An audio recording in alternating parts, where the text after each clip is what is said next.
Minsan may batang naligaw sa Maynila. Inampon at dinala sa Australia kung saan na siya lumaki. Makalipas ang 3 dekada, humingi po siya ng tulong sa aming programa. Gusto raw niyang mahanap ang kanyang tunay na pamilya. Pamilyar ba sa inyo ang batang ito? Ito ang itsura ni Alvin nung nawalay siya sa kanyang pamilya dito sa Pilipinas taong 1989. Hi, my name is Alvin. Have been missing since 1989 at the age of 6 years old. I am planning to go back to the Philippines to see if I can locate my family. Salamat po. Nakatira na siya ngayon sa Australia, 38 anyos na. At makalipas ang mahigit 32 taon, nagbabaka sakaling makikilala na niya ang kanyang mga kamag-anak dito sa Pilipinas.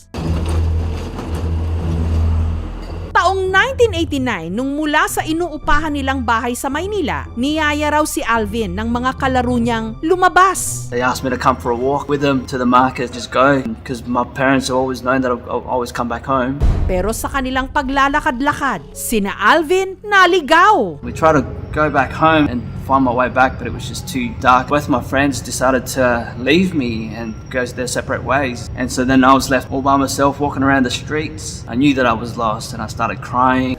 Hanggang may nakilala siyang driver ng jeep. He let me sleep in the back of his jeepney and then took me back to his place. I didn't know how to communicate with people that was looking after me. Didn't even know my own last name, my birth date. Dahil hirap din sa buhay ang nakapulot kay Alvin, pinagpasapasahan siya sa iba pa nitong mga kasamahang driver hanggang dinala ang bata sa isang bahay sa Bulacan. I was there for about a week, I think. And she fed us, she looked after us, but we were locked in the house, we were like caged. Kaya si Alvin tumakas at muling nagpagala-gala sa kalsada. Dito na siya, nabagan siya. Inirefer sa Action Center sa Malolos, Bulacan at itinurn over sa Reception and Studies Center for Children sa Angeles sa Pampanga. Ang dating social worker na humawak sa kaso ni Alvin, si Edna. Ay, hindi nagsasalita yung bata. Ang alam niya lang is pangalan niya is Alvin. Hindi niya rin alam kung saan siya nakatira. At naitago pa pala nila ang case study report ni Alvin. Ayon dito, napulot daw ng isang pulis sa Ubando sa Bulacan si Alvin. At dahil hindi raw masabi ng bata ang tunay niyang pangalan, bininyagan siya noon sa pangalang Alvin Ubando mula sa lugar kung saan siya napulot ng pulis. Kung saan sila galing, doon namin pinabibigyan ng apelido para mas madali namin ma-recall yung history kahit man lang na saan galing yung batang yun. I cried every night because I'd never see my mum again. I always wondered, if she's given up, but I haven't given up. At dahil walang pamilyang sumundo sa kanya, si Alvin idineklarang abandoned and neglected. Dito na siya inilista for adoption. Blame God for the position that I was in. I mean, I was just in an emotional wreck. It was a trauma that I went through for that. The fact that I lost my entire family just in one night, and it ruined me for a long time. And Case kasi ni Alvin, 8 years old na siya. Hindi siya na match sa regional and interregional matching committee or adoption. That's the reason why he was matched for an intercountry adoption. Kalaunan, inampun siya ng Pilipinang teacher na si Lilia na nakabase na noon sa Australia. Naghahanap daw kasi sila Lilia ng batang ituturing nilang sariling anak ng Australiano niyang mister na si Peter. I was diagnosed, I'm suffering from endometriosis. Kaya we like to have family. We decided to adopt. We sent picture of us as requested by the orphanage. Tinignan lahat ng mga bata. Si Alvin ang kamukha namin. Kaya siya ang napiling i-adapt namin. Matapos maproseso ang adoption papers ni Alvin mula Australia, umuwi ng Pilipinas si Lilia para sunduin ang bata. Payak din niya ako doon nung makita ko kasi ang saya-saya niya. Sumisili pa sa pinto. Kaya ko naswertihan ko rin si Alvin. I know it wasn't, my real family, but it was a good feeling because I knew that I'd have a future. To me, it felt like a different world. Crying every night for the first 6 months while I was here, and that's when I knew I would never find him because I'm in a different country. Sa Australia, sinimulan ni Alvin ang bago niyang buhay. Binusog siya ng pagmamahal ng kanyang adoptive parents. Binihisan, pinag-aral. Matagumpay na rin siya ngayon sa buhay. Nakapagtayo ng sarili niyang negosyo, ang paggawa ng food trucks. My parents were great. He taught me a lot of things. We are very proud of his achievement. We love him. Kalaunan, bumuo rin ang sariling pamilya si Alvin. Meron na siya ngayong 4 na anak. He have a good life. He worked very hard for us and for the kids. He's a amazing dad.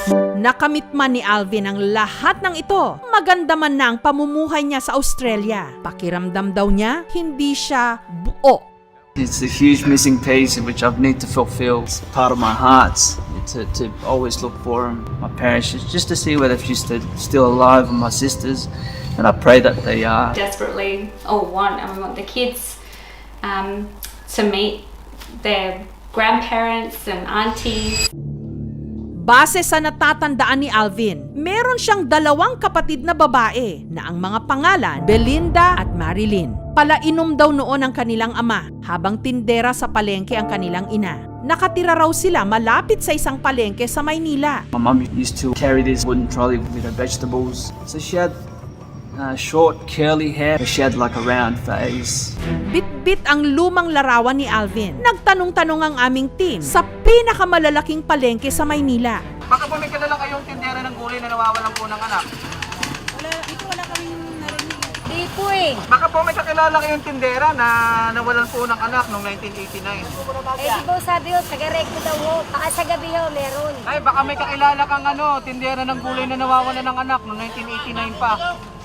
Tsaka Marilyn. Marilyn? Magtindala? Oo. Kilala. Baka may kakilala kang tindera ng gulay na nawawalan ng anak. Wala. Ipinost na rin namin ang kanyang panawagan sa aming Facebook fan page. Belinda, this is for you. You were my older sister. You looked after me. I hope that Marilyn, I hope you've told her about me and I was your brother. But I pray to God that I'd come and see you hopefully soon. Mahal kita nanay and mahal kita Belinda and mahal kita Marilyn. At dito, nakatanggap kami ng isang mensahe. May kilala raw siyang posibleng mga kapatid ni Alvin. Sa barangay BF Home sa Parañaque nakatira si Belinda. May kapatid nga po akong Marlene. Tapos meron po kaming hinahanap na kapatid. Nabigla kami, may nawawala din kaming yung kapatid namin. Masakit po talaga. Minsan na ko rin, sana talaga makita namin siya. Taong 1989 nung nawala ang Filipino-Australia na si Alvin Buckley. Ang natatandaan niya ang pangalan ng 2 niyang kapatid, Belinda at Marilyn. Mahal kita nanay, mahal kita Belinda, and mahal kita Marilyn. Hanggang may tumalima sa panawagan ni Alvin. Magkapatid na ang mga pangalan, Belinda at Marilyn. Nabigla kami nung nagbanggit siya ng pangalan na Belinda at Marlene. Siyempre nga, may nawawala din kaming kapatid. Masakit po talaga. Sana talaga makita namin siya. Lalo na matanda na nanay ko. Sana kahit bago pa man siya mawala sa mundo, sama-sama po kami. At ang kanilang kapatid, inampun din daw at nasa ibang bansa. Meron po kaming hinahanap na kapatid. Yung kapatid namin na napa-adapt sa abroad.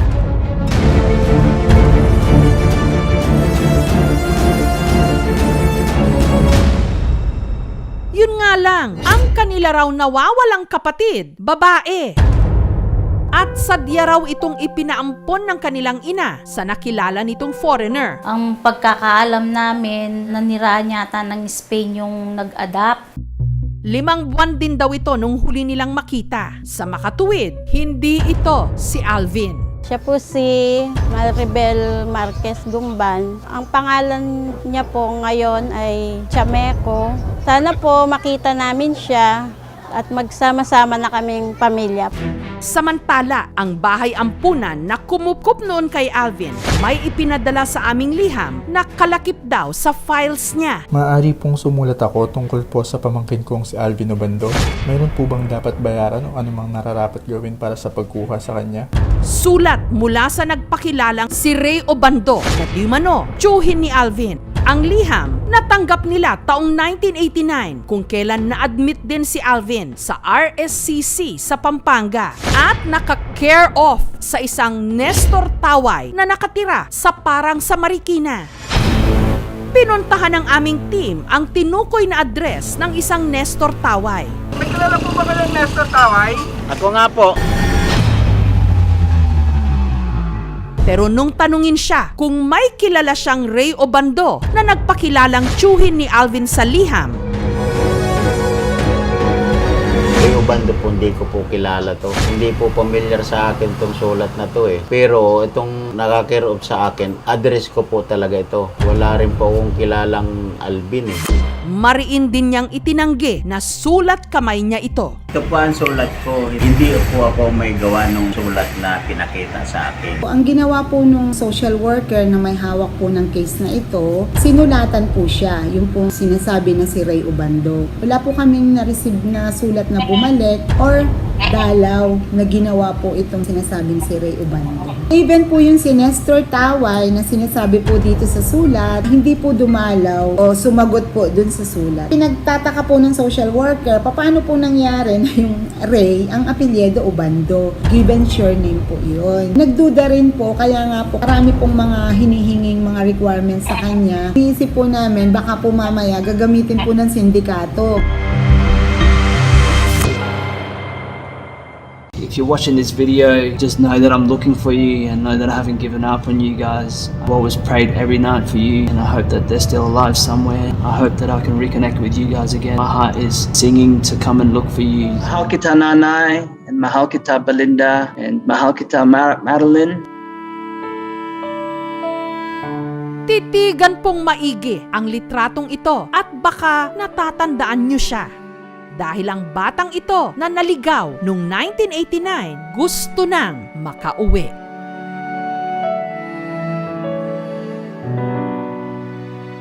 Mga kapuso, kung nagustuhan niyo po ang videong ito, subscribe na sa GMA Public Affairs YouTube channel and don't forget to hit the bell button for our latest updates.